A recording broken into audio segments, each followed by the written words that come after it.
लता मंगेशकर स्वतःबद्दल म्हणतात, खरं सांगू का, माझं स्वतःचं असं मत आहे की मी जे काही शिकले असते त्यात लता मंगेशकरच झाले असते. केवढा हा आत्मविश्वास बघा. माझी फार इच्छा होती की खूप शिकावं, मोठं कुणीतरी व्हावं. पण तो वर बसलाय ना, तो प्रत्येकाकडं त्याचं काम सोपवूनच त्याला खाली पाठवतो. म्हणतो, बाबा रे, पृथ्वीवर जाऊन तू अमुक एक गोष्ट करायची आहेस, त्यामुळे जे काही मिळालं त्यात मला आनंदच आहे. स्वतःच्या गाण्याबद्दल त्या म्हणतात, मी गायलेली गाणी पुन्हा ऐकताना काही उणीवा, गाण्यातल्या उणीवा मला जाणवतात. घरात सगळेजण रेडिओवरती गाणं ऐकत असताना इतरांच्या दृष्टीनं माझं गाणं उत्तम झालेलं असतं, पण मला मात्र त्यातली उणीव जाणवते.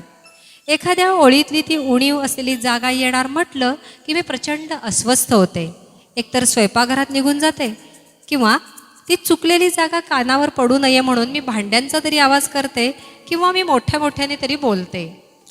विचार केला तर त्यांच्या या स्वभावातील वेगळेपण आपल्याला नक्कीच लक्षात येईल. आपलं गाणं उत्कृष्ट असावं यासाठी त्या मेहनत घेत, म्हणून तर त्या गानसम्राज्ञी स्वरसम्राज्ञी ठरल्या. संधिकाली या अशा हे एक भावगीत. हे गाणं ऐकताना त्यातले बारकावे ऐका. शब्दातील भावाप्रमाणे होणारे उच्चार मनाला आपल्याला त्या विश्वात घेऊन जातात.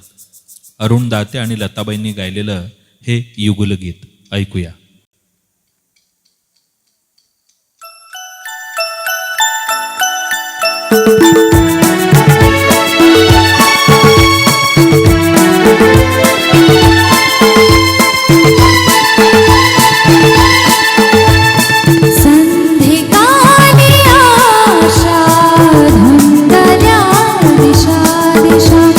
संधिकाली आशा धुंदल्या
धुंदल्या दिशा दिशा धुंदल्या दिशा